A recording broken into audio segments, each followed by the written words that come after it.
Desa Sidodadi pagi itu terlihat biasa saja. Matahari naik pelan dari balik sawah, ayam berkokok bersahutan, dan jalan tanah di depan rumah-rumah warga mulai ramai oleh orang yang berangkat ke ladang. Di salah satu rumah sederhana berdinding anyaman bambu, Resti dan Fajar memulai hari mereka sebagai pasangan suami istri yang baru sebulan menikah. Rumah itu kecil, hanya 2 kamar, 1 dapur sempit, dan ruang tengah yang merangkap tempat makan. Tapi bagi Resti dan Fajar, rumah itu sudah lebih dari cukup. Mereka membangunnya dari hasil tabungan Fajar yang bekerja serabutan, dibantu Resti yang sebelumnya berdagang kecil-kecilan di pasar desa. Resti dikenal warga sebagai perempuan yang ramah. Setiap bertemu tetangga, ia tak pernah lupa menyapa. Senyumnya mudah muncul, bicaranya halus, dan sikapnya sopan. Setelah menikah, ia semakin sering terlihat di rumah, mengurus dapur, mencuci pakaian, dan menunggu Fajar pulang kerja. Fajar sendiri bukan orang berada. Ia bekerja apa saja yang bisa dikerjakan, mulai dari membantu panen, memperbaiki pagar sawah, sampai ikut mengangkut hasil bumi ke pasar kecamatan. Meski lelah, Fajar jarang mengeluh. Ia merasa bertanggung jawab penuh atas kehidupan barunya bersama Resti. Sebulan pertama pernikahan mereka berjalan tenang. Setiap sore, Resti menunggu Fajar di teras dengan segelas teh hangat. Mereka sering makan malam sederhana sambil berbincang soal rencana ke depan, mulai dari memperbaiki atap rumah sampai menabung untuk membeli motor bekas. Namun di balik kebahagiaan itu, ada masa lalu yang jarang dibicarakan Resti. Sebelum menikah dengan Fajar, Resti pernah menjalin hubungan cukup lama dengan seorang laki-laki bernama Denny. Hubungan itu berakhir tidak baik. Denny dikenal temperamental dan mudah cemburu. Ia sering membatasi pergaulan Resti dan marah jika keinginannya tidak dituruti. Resti memilih mengakhiri hubungan itu setelah merasa tidak sanggup lagi bertahan. Sejak saat itu, Denny menghilang dari kehidupan Resti. Resti mengira semuanya sudah selesai. Ia tidak pernah lagi mencari tahu kabar Denny, apalagi membicarakannya. Berbeda dengan Resti, Denny tidak pernah benar-benar melepaskan. Ia tinggal di desa sebelah dan sesekali masih mendengar kabar tentang Resti dari orang-orang yang lewat. Saat kabar pernikahan Resti dengan Fajar sampai ke telinganya, amarah yang lama terpendam kembali muncul. Denny merasa harga dirinya diinjak. Ia tidak terima perempuan yang dulu pernah bersamanya, kini hidup bahagia dengan laki-laki lain. Ia mengurung diri di rumahnya selama beberapa hari, jarang keluar dan menolak berbicara dengan siapapun. Wajahnya terlihat kusam dan matanya merah seperti kurang tidur. Sementara itu di desa Sidodadi, warga sempat membicarakan pernikahan Resti dan Fajar. Sebagian ikut senang, sebagian hanya menonton dari jauh. Ada juga yang masih mengaitkan Resti dengan masa lalunya meski tidak terang-terangan. Resti sebenarnya tidak terlalu memikirkan omongan orang. Ia merasa hidupnya sekarang sudah jelas. Ia punya suami yang menyayanginya dan rumah kecil yang ia jaga sepenuh hati. Namun tanpa ia sadari, ada perubahan kecil yang mulai ia rasakan sejak beberapa hari terakhir. Awalnya hanya sulit tidur. Resti sering terbangun di tengah malam tanpa sebab. Ia merasa gelisah, seperti ada yang mengawasinya. Saat Fajar bertanya, Resti hanya menjawab mungkin karena capek. Pada malam bulan purnama pertama setelah pernikahan mereka, Resti kembali terbangun. Jam di dinding menunjukkan lewat tengah malam. Suasana rumah sunyi. Fajar tertidur pulas di sampingnya. Resti mencoba memejamkan mata kembali, tapi telinganya menangkap suara lirih. Suara itu seperti bisikan, tidak jelas asalnya. Awalnya ia mengira itu hanya angin yang masuk dari celah dinding bambu. Namun bisikan itu terdengar semakin dekat, seolah ada seseorang berdiri di dekat pintu kamar. Jantung Resti berdebar kencang. Ia bangkit pelan dan duduk di tepi ranjang. "Ti." Suara itu terdengar singkat, memanggil namanya dengan nada yang membuat tengkuknya merinding. Resti menoleh ke arah pintu kamar. Tidak ada siapa-siapa. Pintu tertutup rapat. Lampu ruang tengah mati. Ia membangunkan Fajar dengan suara pelan. Fajar terjaga setengah sadar dan bertanya apa yang terjadi. Resti ragu untuk menjelaskan. Ia takut dianggap berlebihan. Akhirnya ia hanya berkata mendengar suara tikus. Fajar mengangguk dan kembali tidur. Resti berbaring lagi, tapi matanya tak mau terpejam. Bisikan itu sudah hilang, tapi perasaan tidak nyaman masih tertinggal. Keesokan harinya, Resti terlihat pucat. Ia tetap menjalankan aktivitas seperti biasa, tapi pikirannya sering melayang. Beberapa kali ia menoleh ke belakang seolah ada yang mengikutinya. Fajar memperhatikan perubahan itu, meski belum terlalu mengkhawatirkan. Ia mengira istrinya hanya kelelahan menyesuaikan diri dengan kehidupan baru sebagai istri. Di sisi lain, Denny berdiri di halaman rumahnya, menatap langit malam yang masih memudar. Di tangannya ada benda kecil yang ia genggam erat. Wajahnya menunjukkan kemarahan yang belum padam. Baginya, kebahagiaan Resti adalah penghinaan. Ia bertekad tidak akan membiarkan perempuan itu hidup tenang. Dan sejak malam bulan purnama itu, niat buruk mulai tumbuh, perlahan namun pasti.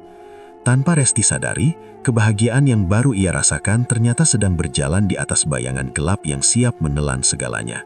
Hari-hari setelah malam bulan purnama itu berjalan tidak seperti biasanya bagi Resti. Tubuhnya memang tetap bergerak menjalani rutinitas, tapi pikirannya sering kosong. Saat memasak di dapur, ia bisa berdiri lama menatap dinding tanpa sadar api kompor masih menyala. Beberapa kali masakannya gosong, dan ia sendiri tidak ingat sejak kapan ia melamun. Fajar mulai menyadari perubahan itu. Awalnya ia hanya mengingatkan dengan nada bercanda, mengira Resti terlalu capek. Namun lama-kelamaan perubahan itu terasa makin jelas. Resti sering terkejut saat dipanggil, seolah baru kembali dari pikiran yang sangat jauh. Malam hari menjadi waktu yang paling berat bagi Resti. Ia sulit memejamkan mata. Jikapun tertidur, ia mudah terbangun dengan napas terengah. Tangannya sering berkeringat dingin dan dadanya terasa sesak tanpa alasan jelas. Fajar beberapa kali terbangun karena Resti duduk di ranjang sambil menatap kosong ke arah jendela. Saat ditanya, Resti hanya menggeleng. Ia bilang tidak apa-apa, hanya kepikiran hal-hal sepele. Fajar mencoba percaya, meski hatinya mulai tidak tenang. Perubahan paling aneh terjadi pada suatu dini hari. Fajar terbangun karena mendengar suara pelan dari arah dapur. Awalnya ia mengira Resti ke kamar mandi, namun suara itu terdengar seperti orang berbicara, lirih tapi jelas. Fajar bangkit dan mengintip dari pintu kamar. Lampu dapur menyala redup. Di sana, Resti berdiri membelakangi pintu, seperti sedang berbincang dengan seseorang. Tangannya bergerak-gerak kecil, sesekali mengangguk. "Kamu jangan kesini lagi." Suara Resti terdengar gemetar. Fajar memanggil nama istrinya. Resti terkejut dan berbalik cepat. Wajahnya pucat dan matanya tampak ketakutan. Saat ditanya dengan siapa ia berbicara, Resti terdiam lama. Akhirnya Resti mengaku. Ia bilang sering melihat seorang laki-laki berdiri di depan rumah, terutama saat malam atau menjelang subuh. Sosok itu tidak bicara, hanya menatap ke arah rumah dengan wajah samar. Resti merasa sosok itu marah dan tidak suka melihatnya bersama Fajar. Fajar berusaha menenangkan istrinya. Ia mengatakan mungkin itu hanya bayangan atau perasaan saja. Namun pengakuan itu justru membuat pikirannya makin berat. Sejak kejadian itu, Resti makin jarang keluar rumah. Ia menolak saat diajak ke pasar atau sekedar berkunjung ke tetangga. Jika terpaksa keluar, ia selalu gelisah dan sering menoleh ke belakang. Warga desa Sidodadi mulai memperhatikan perubahan Resti. Beberapa tetangga membicarakannya secara pelan-pelan. Ada yang bilang Resti terlalu manja, ada pula yang menyebut ia belum siap menjadi istri. Gosip itu cepat menyebar, seperti kebiasaan di desa kecil.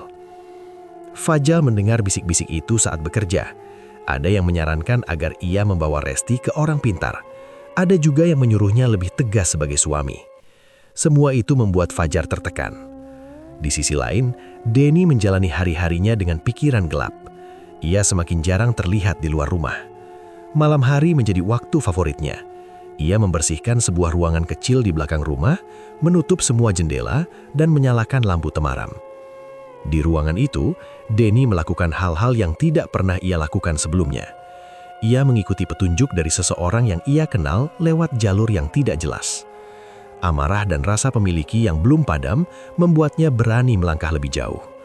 Ia yakin apa yang ia lakukan adalah cara untuk mengambil kembali apa yang menurutnya miliknya.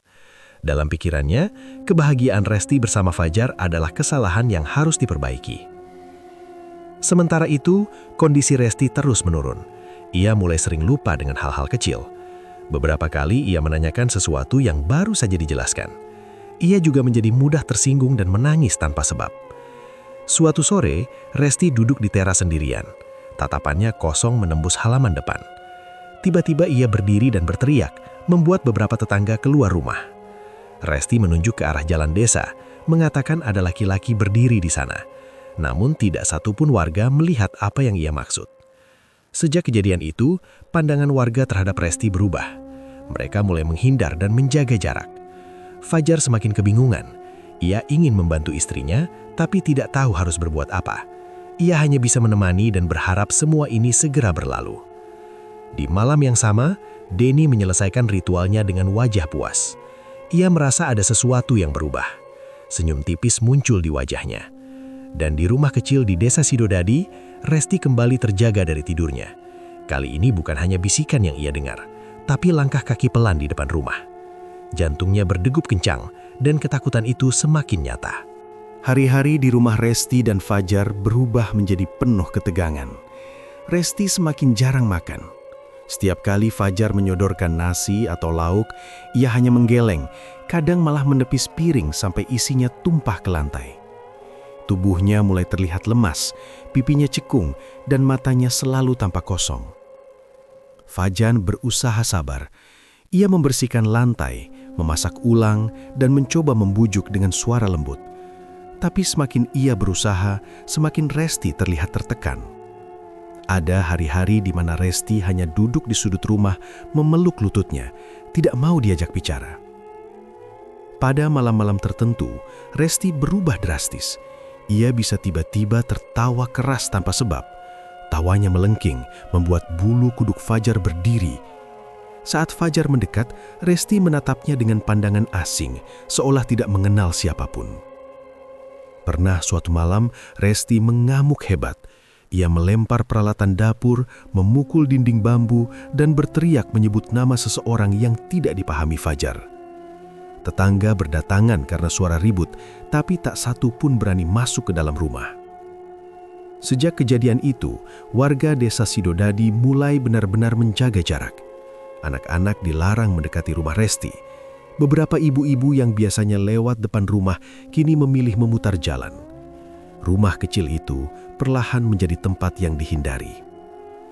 Gunjingan semakin kasar. Ada yang bilang Resti kerasukan, ada pula yang menyebut penyakit jiwa. Sebagian warga menyalahkan Fajar, menganggap ia tidak mampu membimbing istrinya.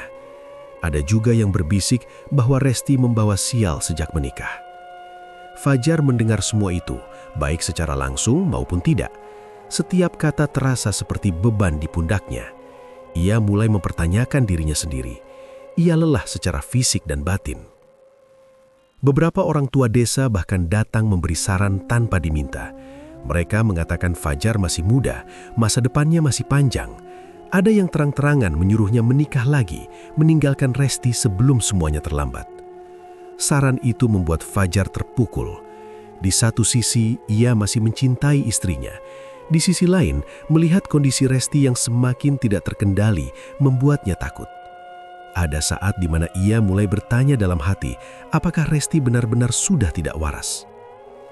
Keraguan itu semakin kuat ketika suatu pagi Resti berlari keluar rumah tanpa alas kaki. Ia berteriak histeris di jalan desa, tertawa lalu menangis bergantian.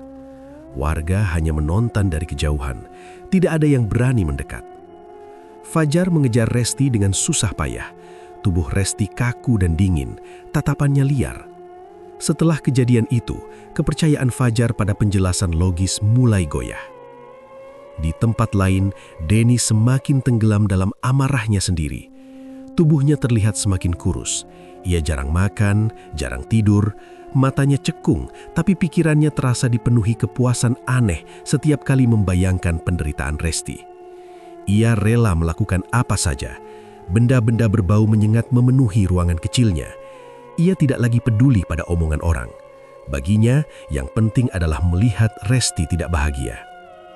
Namun semakin jauh Denny melangkah, semakin besar pula harga yang harus ia bayar. Tubuhnya mulai sering gemetar, dadanya terasa panas seperti ditekan sesuatu. Tapi ia mengabaikan semua itu. Sementara itu, di rumah, Fajar mulai kehilangan harapan. Ia duduk sendirian di ruang tengah, menatap rumah yang berantakan. Suara tawa Resti masih terngiang di telinganya. Ia teringat awal pernikahan mereka yang tenang. Semua itu terasa seperti mimpi jauh. Sekarang yang tersisa hanya ketakutan dan kelelahan. Pada suatu sore, Fajar duduk di teras sendirian. Beberapa warga lewat tanpa menyapa. Ada yang menunduk, ada yang berpaling. Saat itulah Fajar benar-benar merasakan bahwa desa telah menjauh dari mereka. Malam itu, Resti kembali tertawa di dalam kamar. Kali ini tawanya bercampur dengan suara tangis. Fajar menutup telinganya, duduk memeluk lututnya. Di saat yang sama, Denny menatap hasil perbuatannya dengan senyum tipis. Ia merasa berhasil. Ia tidak tahu atau mungkin tidak peduli bahwa semua ini akan menuntut balasan yang lebih besar. Dan di desa Sidodadi, kegelapan perlahan mengikat satu rumah kecil, sementara orang-orang memilih menutup mata dan menjauh. Pagi itu udara desa Sidodadi terasa berat.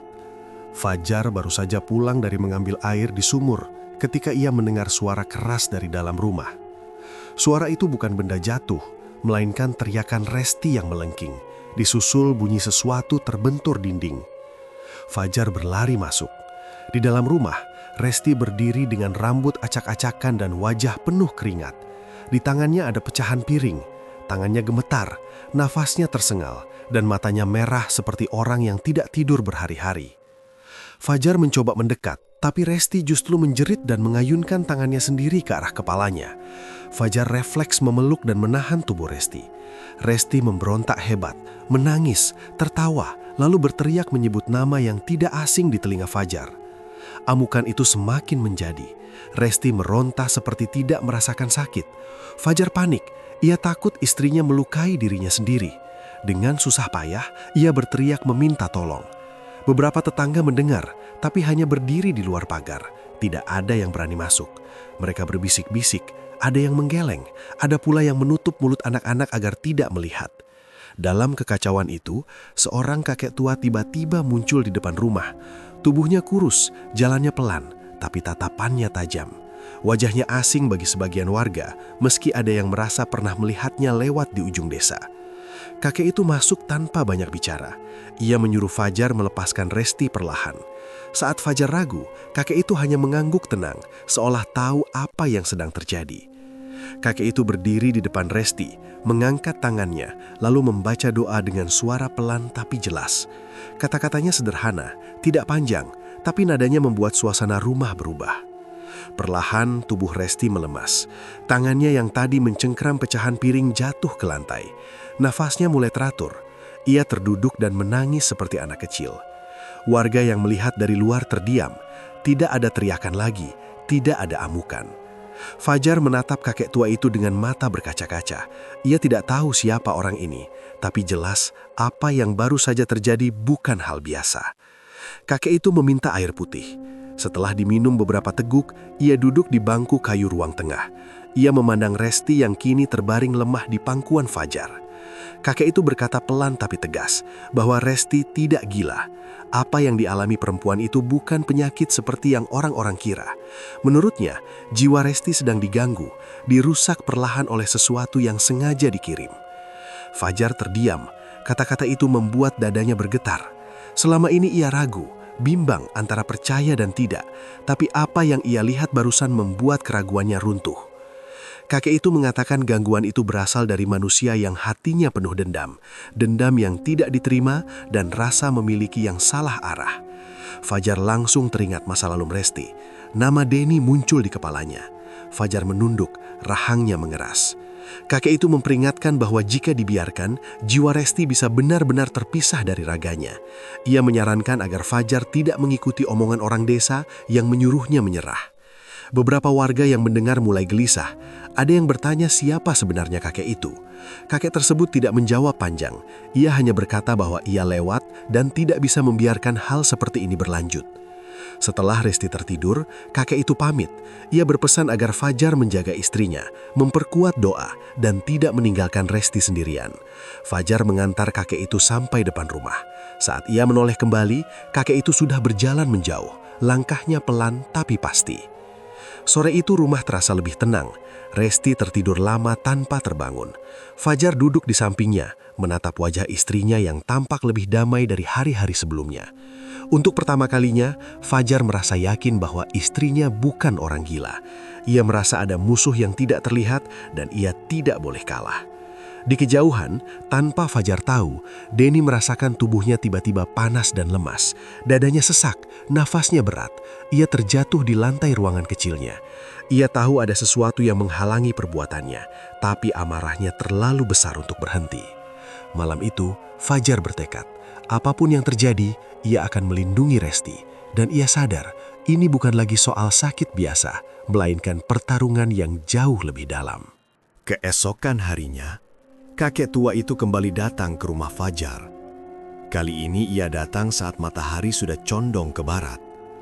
Fajar yang sejak pagi menjaga Resti langsung mempersilakan masuk. Wajah Fajar terlihat lelah, matanya cekung, tapi sikapnya penuh harap. Resti terbaring di kamar dengan kondisi yang mengkhawatirkan. Napasnya pelan, tubuhnya dingin, dan sesekali bibirnya bergerak seperti ingin bicara, tapi tidak keluar suara. Fajar duduk di samping ranjang, menggenggam tangan istrinya yang terasa ringan. Kakek tua itu memeriksa Resti hanya dengan mengamati dan memejamkan mata beberapa saat. Setelah itu, ia menghela napas panjang. Ia mengatakan bahwa kondisi Resti semakin lemah, bukan karena sakit tubuh, tapi karena jiwanya sedang ditarik sedikit demi sedikit. Fajar menelan ludah. Ia meminta kakek itu bicara jujur. Siapa sebenarnya yang melakukan semua ini? Kakek tua itu tidak langsung menjawab. Ia meminta Fajar duduk dan mendengarkan baik-baik. Menurut kakek itu, gangguan yang dialami Resti bukan muncul begitu saja. Ada niat jahat yang dikirim oleh seseorang yang merasa berhak atas hidup Resti. Orang itu tidak bisa menerima kenyataan bahwa Resti telah memilih jalan hidupnya sendiri. Kakek itu menyebutkan ciri-ciri pelaku dengan jelas. Seorang laki-laki dari masa lalu Resti yang cintanya berubah menjadi dendam. Semakin kakek itu berbicara, semakin jelas bayangan Denny di kepala Fajar. Fajar teringat cerita singkat Resti tentang mantannya itu. Selama ini ia tidak pernah mempermasalahkan masa lalu. Namun sekarang, semuanya terasa masuk akal. Kakek tua itu mengangguk pelan saat Fajar menyebut nama Denny. Ia mengatakan bahwa nama itu memang kuat terasa sejak pertama kali ia datang. Dendam Denny tidak main-main. Ia tidak hanya ingin membuat Resti menderita, tapi juga menghancurkan rumah tangga mereka. Sementara itu, di tempat lain, Denny hidup dalam dunia yang semakin sempit. Ia jarang keluar rumah. Ruangan kecil di belakang rumahnya kini dipenuhi bau aneh. Dindingnya penuh noda, lantainya dingin dan lembab. Denny menjalani ritual yang semakin berat. Ia harus menahan rasa sakit, menahan lapar, dan mengorbankan banyak hal dari dirinya sendiri. Tubuhnya sering gemetar, kepalanya pusing, dan telinganya berdengung. Namun setiap kali ia membayangkan Resti menderita, rasa sakit itu terasa sepadan. Kebenciannya pada kebahagiaan orang lain menutup sisa nurani yang ia punya. Ia merasa dunia tidak adil padanya. Menurutnya, Resti seharusnya tetap bersamanya. Pilihan Resti menikah dengan Fajar dianggap sebagai pengkhianatan yang harus dibalas. Di desa Sidodadi, kondisi Resti semakin kritis. Ia mulai sering tidak merespon saat dipanggil. Matanya terbuka, tapi pandangannya kosong. Kakek tua itu mengatakan bahwa batas antara jiwa dan raga Resti mulai kabur. Jika dibiarkan lebih lama, Resti bisa kehilangan dirinya sendiri. Ia mungkin hidup, tapi tidak pernah benar-benar kembali. Fajar semakin takut. Ia merasa waktu mereka semakin sedikit. Ia bertanya apa yang harus dilakukan. Kakek tua itu menjawab bahwa ini tidak bisa diselesaikan dengan cara biasa. Harus ada perlawanan, tapi dengan hati yang bersih dan niat yang kuat. Kakek itu juga mengingatkan bahwa semakin keras Denny menyerang, semakin besar pula risiko yang akan diterima Resti. Ini adalah pertarungan yang tidak seimbang, tapi bukan berarti tidak bisa dimenangkan. Malam itu, Resti kembali mengalami kejang ringan. Tubuhnya menegang lalu melemas. Fajar memeluknya sambil menangis tertahan. Ia merasa hampir kehilangan istrinya. Di saat yang sama, Denny merasakan dadanya seperti diremas. Ia muntah di lantai, tapi tetap memaksa menyelesaikan apa yang ia mulai. Ia tidak mau kalah. Kakek tua itu akhirnya berkata bahwa puncak dari semua ini sudah dekat. Denny tidak akan berhenti dengan sendirinya. Jika tidak dihentikan, akibatnya akan jauh lebih buruk. Fajar menggenggam tangan Resti dengan lebih erat. Ia tahu, setelah semua yang terjadi, ia tidak punya pilihan selain melawan. Di antara dua rumah yang terpisah jarak dan niat, dendam dari masa lalu terus bergerak, mengikat jiwa Resti dan menunggu akhir yang akan segera tiba. Malam itu desa Sidodadi tampak lebih sunyi dari biasanya. Angin hampir tidak bergerak dan suara serangga terdengar putus-putus. Di rumah kecil Fajar, lampu ruang tengah menyala terang. Kakek tua itu sudah datang sejak sore dan meminta semua pintu serta jendela ditutup rapat. Resti terbaring lemah di kamar. Nafasnya tidak teratur, kadang cepat, kadang sangat pelan. Wajahnya pucat dan keringat dingin terus mengalir di pelipisnya. Fajar duduk di samping ranjang dengan wajah tegang. Ia menuruti semua perintah kakek tua itu tanpa banyak bertanya. Kakek tua itu menyiapkan segala sesuatu dengan sederhana. Tidak ada benda aneh, hanya air putih, kain bersih, dan beberapa lembar daun yang diletakkan di sudut ruangan. Ia meminta Fajar tetap berada di dekat Resti dan tidak meninggalkannya apapun yang terjadi. Saat malam semakin larut, suasana mulai berubah. Udara di dalam rumah terasa lebih dingin. Lampu berkedip beberapa kali sebelum kembali stabil. Dari luar rumah, terdengar suara langkah kaki, padahal tidak ada siapapun di halaman. Fajar menelan ludah. Ia mencoba tetap tenang, tapi dadanya berdebar keras. Kakek tua itu mulai membaca doa dengan suara pelan namun tegas. Setiap kata terdengar jelas di telinga Fajar. Tiba-tiba, Resti menggeliat.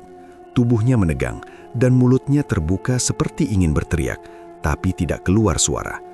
Dari bibirnya terdengar bisikan kasar, bukan suara yang biasa dikenali Fajar. Fajar hampir mundur karena takut. Di telinganya terdengar bisikan lain, seperti suara orang mengejek dan menyuruhnya menyerah. Bisikan itu mengatakan bahwa semua ini sia-sia dan Resti tidak bisa diselamatkan. Iman Fajar diuji, tangannya gemetar. Ada momen singkat di mana ia hampir percaya pada suara itu. Namun ia teringat pesan kakek tua agar tidak goyah. Kakek tua itu meninggikan suara doanya.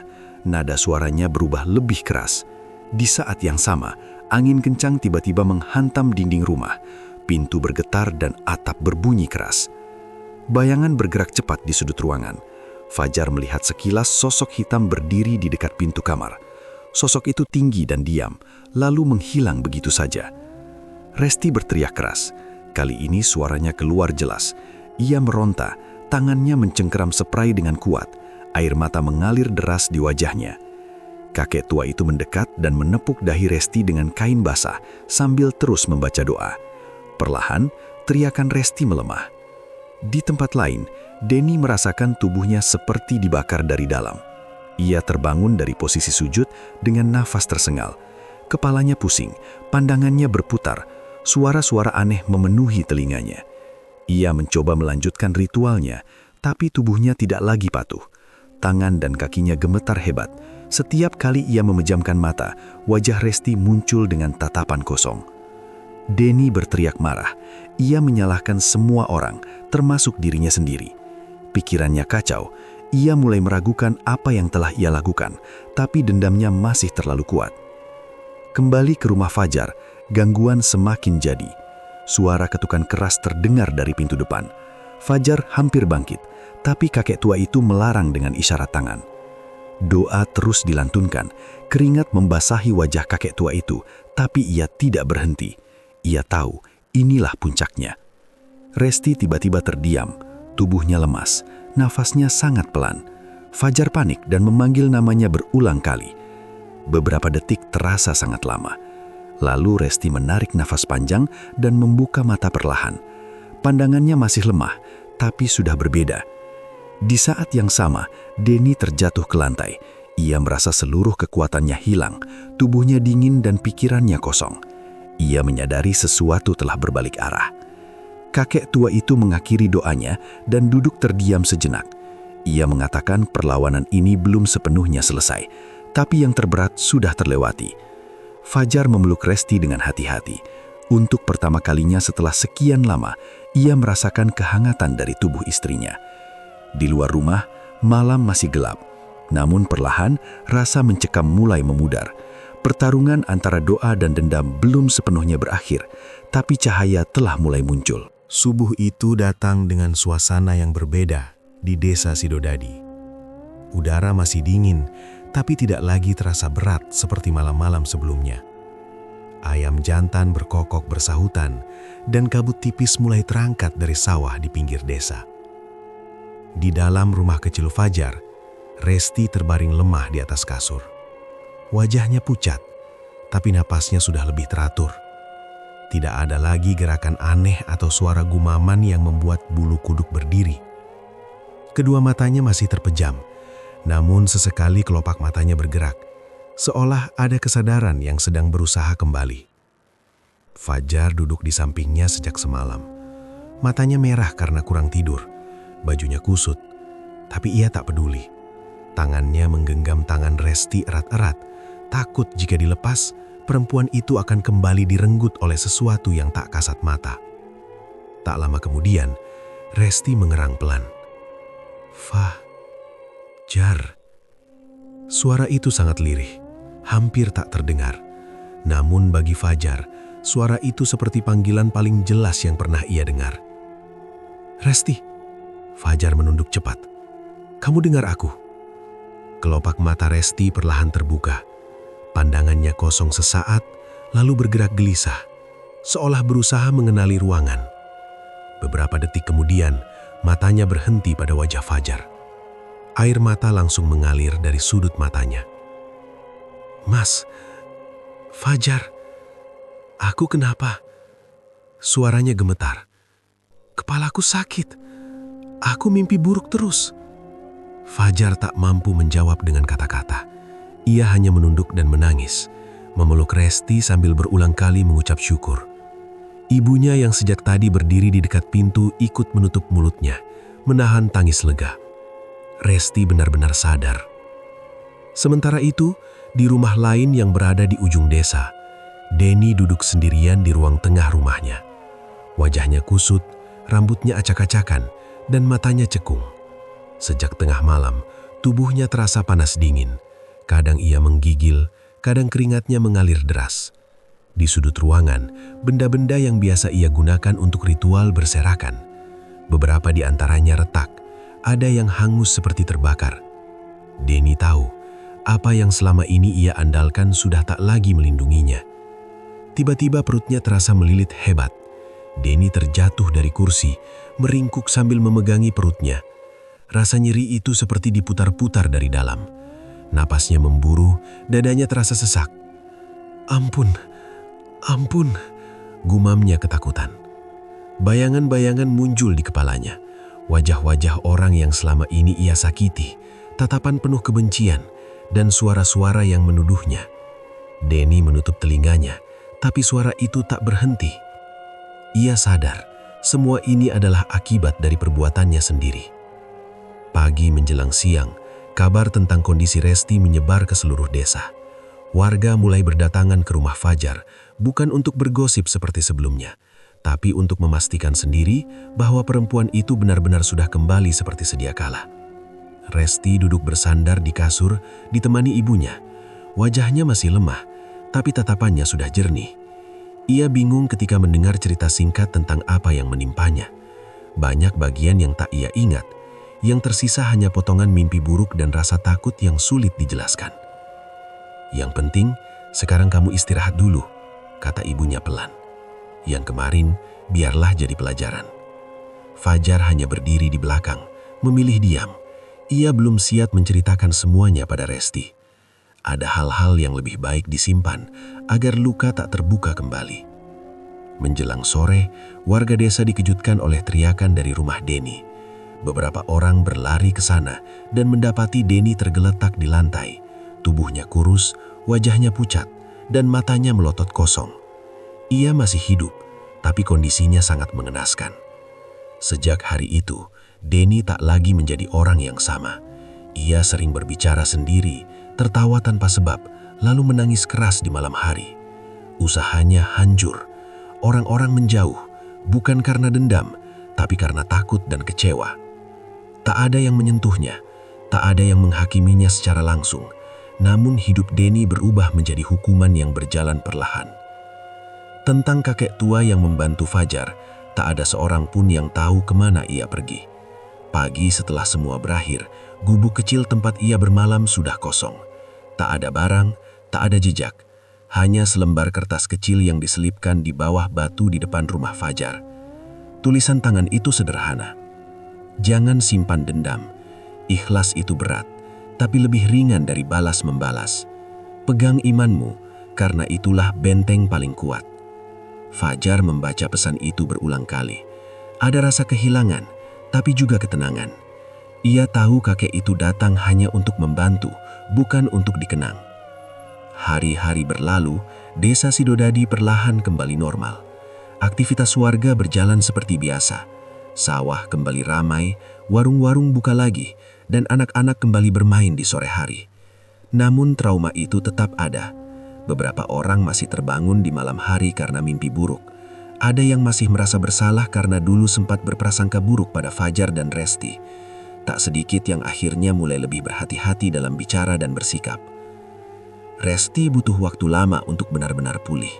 Ia sering terdiam, menatap kosong, lalu tiba-tiba menangis tanpa sebab. Fajar selalu ada di sampingnya, sabar menemani, tanpa memaksa. Mereka belajar pelan-pelan membangun kembali kepercayaan dan ketenangan. Denny akhirnya dibawa keluarganya ke tempat pengobatan di luar kota. Tak ada kabar pasti tentang keadaannya. Yang jelas, dendam yang dulu ia pelihara telah menghancurkan hidupnya sendiri. Dan di desa Sidodadi, orang-orang mulai memahami satu hal penting, bahwa dendam mungkin terlihat memberi kepuasan sesaat, tapi harga yang harus dibayar seringkali jauh lebih mahal dari yang dibayangkan. Desa itu kembali tenang, namun bekas lukanya akan selalu menjadi pengingat, bahwa kegelapan sering datang bukan dari makhluk tak terlihat, melainkan dari hati manusia sendiri. Beberapa bulan setelah kejadian itu, kehidupan Resti dan Fajar berjalan jauh lebih tenang. Mereka tidak lagi mengejar apapun yang berlebihan. Hari-hari diisi dengan rutinitas sederhana, bekerja secukupnya, dan lebih banyak menghabiskan waktu bersama keluarga. Resti memang belum sepenuhnya melupakan apa yang pernah ia alami. Kadang ia masih terbangun di malam hari karena mimpi buruk. Namun sekarang ia tidak lagi sendirian. Fajar selalu ada di sampingnya, menenangkan tanpa banyak bicara. Mereka belajar bahwa bertahan bersama jauh lebih penting daripada saling menyalahkan masa lalu. Fajar juga berubah. Ia menjadi lebih pendiam dan berhati-hati dalam bersikap. Ia tak lagi mudah percaya pada omongan orang, apalagi pada janji-janji instan yang terdengar terlalu manis. Ia paham, kebahagiaan tidak datang dari jalan pintas, melainkan dari kesabaran dan keteguhan hati. Desa Sidodadi sendiri perlahan kembali seperti dulu. Namun peristiwa yang pernah terjadi meninggalkan bekas yang tak bisa dihapus begitu saja. Warga menjadi lebih waspada, bukan hanya terhadap hal-hal goib, tetapi juga terhadap sikap mereka sendiri. Banyak yang mulai menyadari kesalahan mereka, betapa mudahnya dulu mereka menaruh curiga, menuduh tanpa bukti, dan ikut menyebarkan kabar yang belum tentu benar. Label gila dan aneh ternyata bisa melukai lebih dalam daripada kata-kata kasar. Tentang Denny, namanya jarang lagi disebut. Bukan karena dilupakan, melainkan karena kisah hidupnya menjadi pengingat yang menakutkan. Ia adalah contoh nyata bagaimana iri dan dendam yang dipelihara diam-diam bisa menghancurkan segalanya, termasuk diri sendiri. Kakek tua yang pernah membantu pun tetap menjadi misteri. Tak ada yang tahu dari mana ia datang dan kemana ia pergi. Namun pesan yang ia tinggalkan terus diingat oleh Fajar dan beberapa warga desa. Pesan sederhana, tapi maknanya dalam. Tentang keikhlasan, iman, dan menahan diri dari keinginan membalas kejahatan dengan kejahatan. Dari semua kejadian itu, warga desa Sidodadi belajar dengan cara yang pahit, namun penting. Hikmah yang dapat diambil. Dendam tidak pernah menyelesaikan luka. Ia hanya menciptakan penderitaan baru yang lebih panjang. Kebahagiaan orang lain bukan alasan untuk berbuat jahat, karena rasa iri hanya akan menjerumuskan pelakunya sendiri. Cinta yang dipaksakan tidak akan berakhir baik, yang tersisa hanyalah penyesalan dan kehancuran. Menuduh tanpa mencari kebenaran adalah kezoliman, dan dampaknya bisa menghancurkan hidup seseorang. Kesetiaan, doa, dan keikhlasan adalah benteng terkuat yang tidak bisa ditembus oleh ilmu hitam apapun. Dan sejak saat itu, warga desa Sidodadi memahami satu hal sederhana namun sering dilupakan. Bahwa musuh paling berbahaya bukanlah makhluk tak terlihat, melainkan hati manusia yang dikuasai oleh iri dan dendam.